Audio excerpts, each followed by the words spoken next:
পারলো কি করে এজেন্ট দিতে পারলো না 4 তারিখে দেখা হবে। আর আমার দেখুন সত্যি কথা বলতে কে কি অভিযোগ করলো আমার এটা কোনো আপত্তি নেই, অভিযোগ করতেই পারে, অভিযোগ থাকতেই পারে।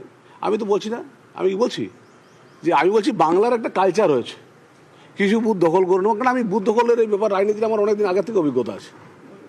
এই রাজনীতির বুথের দখল রাজনীতিরা আমার অনেক আগে থেকে অভিজ্ঞতা আছে, কারণ আমরা বাঁকুড়ায় এটা অনেক আগে আমরা দেখেছি, বামফ্রন্টের সময়ও দেখেছি, আমরা তৃণমূলের সময়ও দেখেছি, নিজেরাও দেখেছি।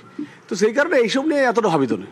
ঠিক আছে, আমার একটা প্রশ্ন, সেটা হচ্ছে আপনার প্রতিপক্ষ বলছে যে আপনি ইতিমধ্যেই ঘরবন্দি হয়ে গিয়েছেন। আমি একটা কথা বলি, মানুষ আপনাকে ঘরবন্দি করে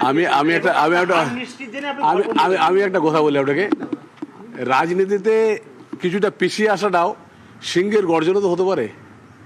আমি কখনো বলছি না মানে সেটা 4 তারিখ বলবে। মানে হ্যাট্রিক নিয়ে আপনি আশাবাদী? আমি একটা কথা বললাম যে এখনো ভোট চলছে, এখনই কিছু বলা ঠিক না, ভোট শেষ হওয়ার পর বলা যেতে পারে। আমি খোঁজ পেয়ে সবসময় থাকি, আমি মানুষের কাজ করেছি, আমি খোঁজ পেয়ে সবসময় থাকি। এটা আমার কাছে একটা মানে পবিত্র দিনের মতো।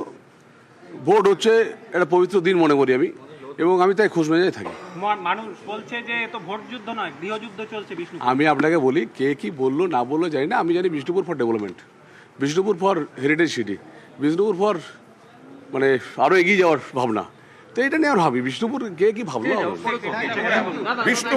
বিষ্ণুপুরের প্রার্থী তিনি বুথ দখলের অভিযোগ তুললেন।